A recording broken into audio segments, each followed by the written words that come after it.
सोबत विरूसाठी एक छोटासा बैल दिलाय.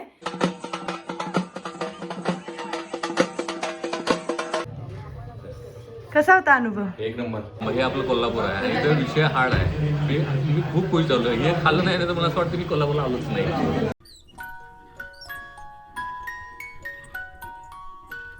हॅलो नमस्कार मंडळी, तुम्ही सगळे मजेत आहात ना? नवीन दिवसाची नवीन सुरुवात. मी नमिता तुमच्या एका नवीन व्हिडिओमध्ये अगदी मनापासून स्वागत करत आहे. आणि आजच्या व्हिडिओला थोडीशी लेटनं सुरुवात झाली आणि काल जो काही ऑर्केस्ट्राचा कार्यक्रम होता तो फुल्ल बघितल्यामुळे घरी यायला 2 वाजले आणि रात्री लेटनं झोपल्यामुळे सकाळी पूर्ण शेड्यूल चेंज झाले. आणि सकाळपासून विरू तर मम्मीकडे कंटिन्युअस खेळते, त्यामुळे त्याचं टेन्शन आहे. पूर्ण अशी प्रॉपर रेस्ट झाले आणि सकाळी असंच निवांत आवरून बसल्यानंतर माझा नेहमीचा आवडीचा दीपस्तंभ दिवाळीचा अंक भेटला.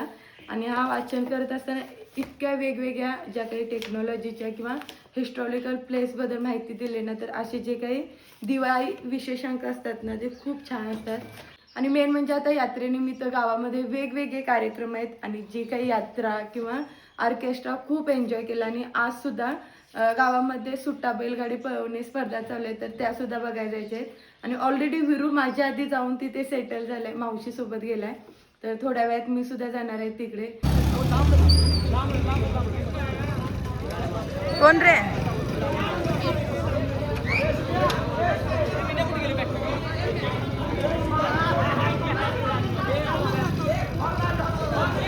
टिब्बल सीट चाललंय.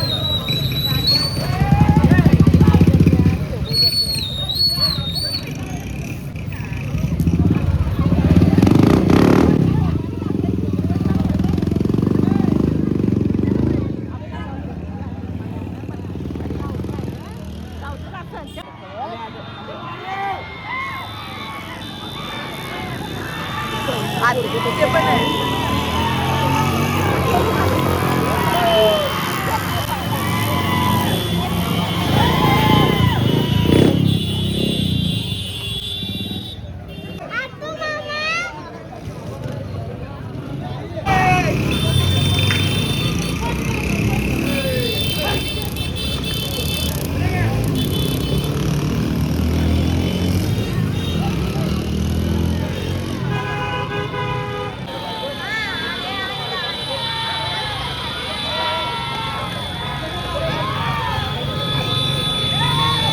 अर्जुन पण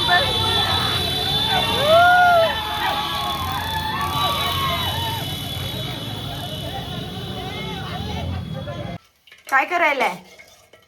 आम्हाला पण आंबील आधी आईला देतो. आईला देणार का?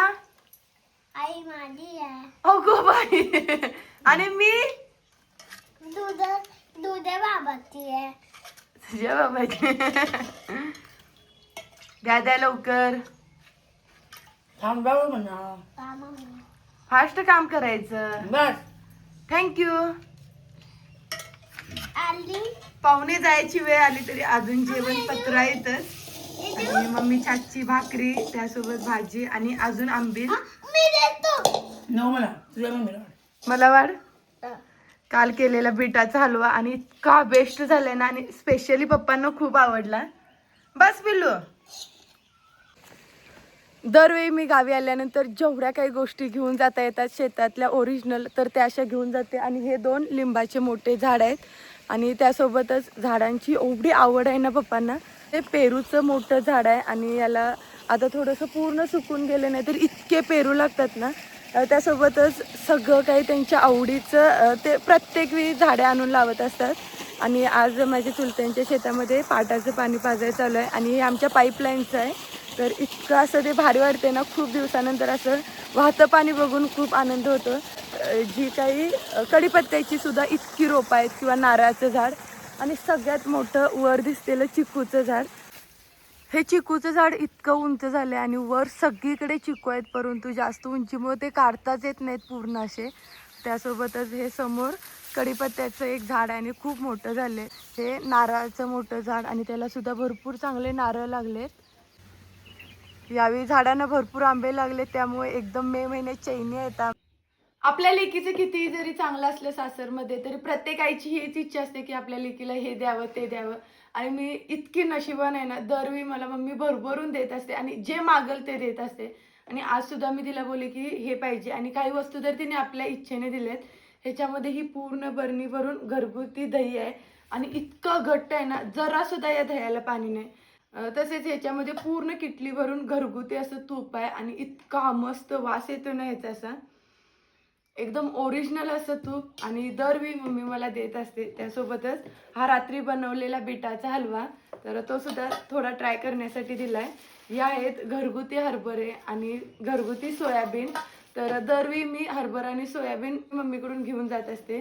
त्यासोबत विरूसाठी एक छोटासा बैल दिलाय आणि हा एकदम फ्रेश असा कढीपत्ता, आणि चुरगळल्यानंतर इतका जबर वास येते ना, चुकता कढीपत्ता घेऊन जात असते. आणि त्यासोबतच आता हे तर व्यवस्थित या पिशवीमध्ये पॅक करून घेते आणि आता फक्त दूध घेणं बाकी आहे. ते काल अचानक गावी आल्यामुळे आजचा पूर्ण प्लॅन चेंज झाला. त्यामुळे मला सगळ्यात आधी इस्पुर्लीला सगळं साहित्य घेऊन जायचं होतं. दोन्ही बॅग भरून घेतल्या. विरू सुद्धा छान झोपला होता. त्याला तसेच घेऊन जात असताना ज्या मंदिरामध्ये यात्रेसाठी 2 दिवस इतका कलकलाट गोंधळ चालू होता, ते मंदिर आज पूर्ण शांत जाणवत होते. दुपारी पुन्हा एकदा दर्शन घेतले. इस्पुर्लीला जात असताना सगळीकडे इतकी हिरवळ दिसत होती ना, हे बघून खूप भारी वाटत होतं. आणि जो काही गावचा नजराणा असतो ना, तो एक वेगळाच असतो. रविवारी संत श्री बाळूमामाचा उत्सव असल्यामुळे ते यावेळी गावी आले होते आणि त्यांची एक मनोभावी इच्छा होती की उत्सवा दिवशी प्रत्यक्ष बाळूमामाच्या दरबारात जाऊन त्यांचे दर्शन घेऊन तेथील भाविक भक्तांची सेवा करावी. आणि त्या दिवशी आदमापूरमध्ये इतकी गर्दी होती ना, सगळे भाविक भक्त भंडाऱ्याच्या उदनमध्ये माखून गेले होते. काही वर्षापूर्वी झालेल्या एका भाकणुकीमध्ये बाळूमामांनी स्वतः सांगितलं होतं, महाराष्ट्राच्या, राज्याच्या, देशाच्या कानाकोपऱ्यातून लोक माझ्या दर्शनासाठी येतील, माझा खूप प्रसार होईल. आणि याची प्रचिती खरंच 2026च्या उत्सवाला आली होती. खूप गर्दी होती. सगळीकडे भाविक भक्त अगदी लांबून लांबून आले होते. आणि अलीकडे बाळूमामाची बकरी इतकं प्रस्त झालंय ना, प्रत्येक बग्यामध्ये एक घोडा असतो, तर ते दर्शनासाठी आले होते. आणि त्या घोड्यांनी जी काही कलाकृती सादर केली होती ती अप्रतिम होती. त्यांची वेगवेगळी जी काही टेक्निक होती तर ते लोकांसमोर सादर करत होते आणि ते बघून खूप मस्त वाटलं. आणि अजून एक पुढच्या जी काही घोड्याची कला आहे ती त्यांच्या भाषेमध्ये आहे, तर ते दाखवण्याचा मी थोडक्यात प्रयत्न करते. आपलं बाळ आपल्या अंगाशी खेळतंय, अरे कसं, अरे गडबड नाही करायची, आपलं लहानचं बाळ अंगाशी खेळतंय, त्याला समजून घ्यायचं, अरे बाळ, अरे नमस्कार, अरे जागे दादा, अरे गडबड नाही करायची, अरे अरे जागून द्यायचंय, अरे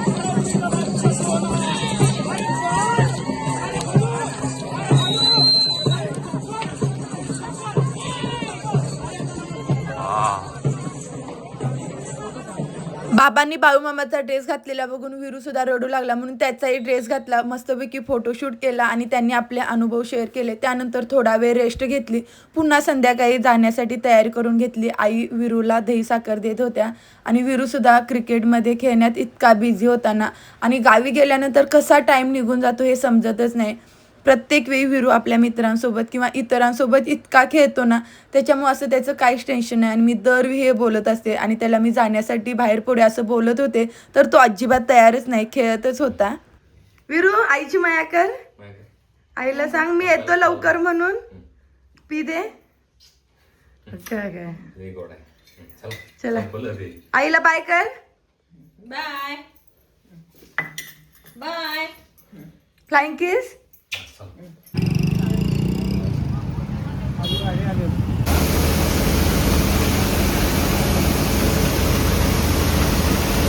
आज मुंबईला जातोय तर त्यांना थोडंसं कोल्हापूरचं मटण, तांबडा पांढरा खायची इच्छा झाली, तर स्पेशल चिकन थाळी घेतले आणि ह्याच्यामध्ये मसाले भात, त्यानंतर खिमा, त्यानंतर अळणी रस्सा, पांढरा रस्सा, तांबडा रस्सा, सोलकढी, चिकन आणि 2 रोटे आले. तर त्यांचा रिप्लाय देऊ. एक नंबर. हे आपलं कोल्हापूर आहे आणि इथं विषय हार्ड आहे.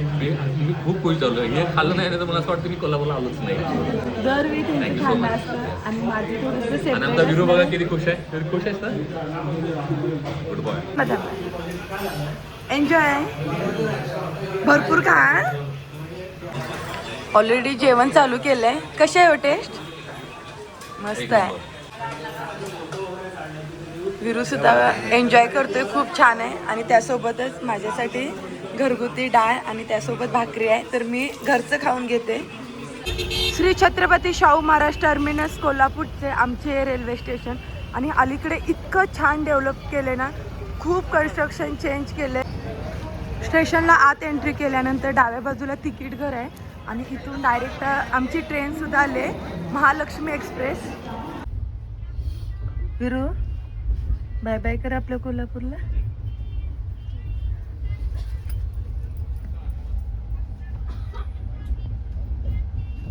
आजचा आमचा ट्रेनचा प्रवास सुरू झाला आहे आणि विरू माझ्यासोबत आहे, माझ्या सीटवर असणार.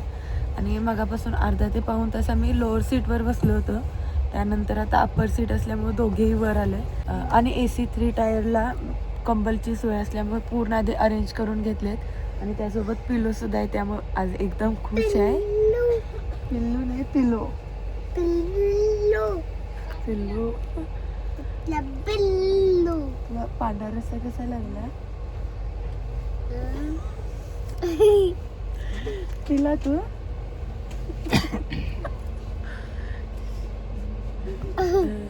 आता आपण गेम खेळायचा, फिंगर काउंट. आता थोडा वेळ विरू सोबत टाइम स्पेंड करते आणि लगेच झोपून घेते. बाय.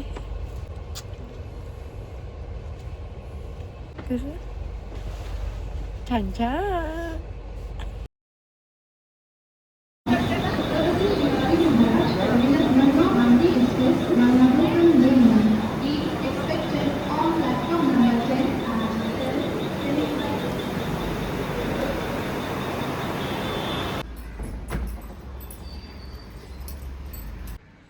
घरात आल्यानंतर सगळ्यात पहिल्यांदा तिघेही फ्रेश झालो आणि काल गावाकडून आणलेला थोडासा खाऊ होता, तर थोडंसं तिघांनीही खाऊन घेतले.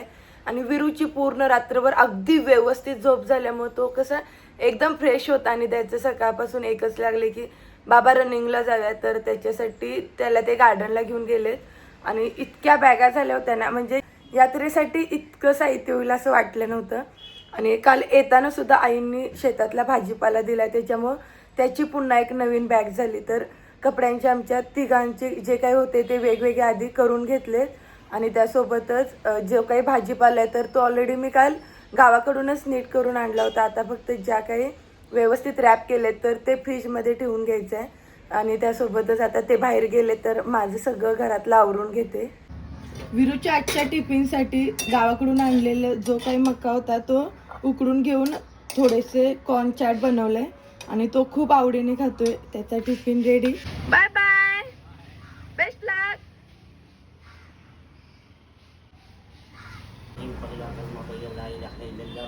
प्रत्येक सोमवारी व गुरुवारी घरात येणारा हा धुपाचा वास इतका दरवळतो ना आणि खूप फ्रेश वाटतं घरात.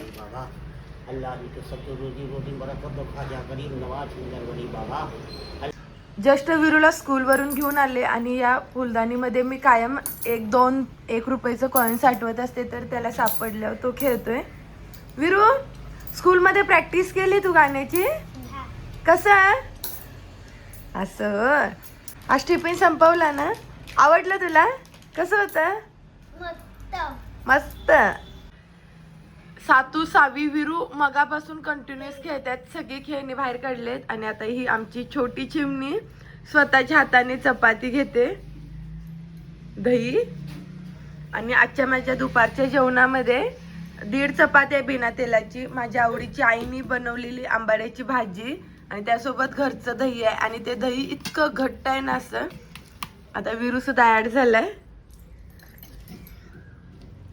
देऊ येतं तुला हातान खाता? हा, आमचा विरू पण खातो हातान. विरूचं आवडतं दही. कोणी दिलंय? नाही. हा, खावा. सातू, विरू काय करताय? खेळतो. काय बनवलंय? Mamma fan. मी त्याला बॅन मारते बघ. वारं देतो. मला तुमचं बाळ दाखवा ना छोट. हे बघा. घर छान बनलंय. मीच बनव. हा, छान छान. खेळा. सायंकाळचे 6:30 झालेत आणि पूर्ण फ्रेश होऊन घेतलं. आणि आता येत्या गुरुवारी गुढीपाडवा असल्यामुळे पूर्ण घर मला झाडून घ्यायचं आहे, त्यामुळे आजच मी सुरुवात केली. आणि रात्री थोडीशी झोप कंप्लीट नाही झाल्यामुळे थोडासा विकनेस जाणवू लागला किंवा डोळे एकदम रखरखायला लागले. तसेच बॉडीमध्ये इतकं पेन जाणवत होतं ना, तर ते काम तसंच मी थोडंसं राखलं आणि विरूसोबत 1 तास रेस्ट घेतल्यानंतर इतकं फ्रेश वाटायला लागलं ना, पूर्ण डोळे नॉर्मल झाले किंवा बॉडीमध्ये जे काही पेन जाणवत होतं ना ते अगदी नॉर्मल आहे. त्यामुळे आता थोडंसं चेहऱ्यावर म्हणजे असं भारी वाटतंय. आणि सगळी तयारी करत होते तोपर्यंत आज अचानक आठवलं की फायनल कॅपची ट्रीटमेंट आहे आणि आज लास्ट ट्रीटमेंट असल्यामुळे मी इतकी खुश आहे ना.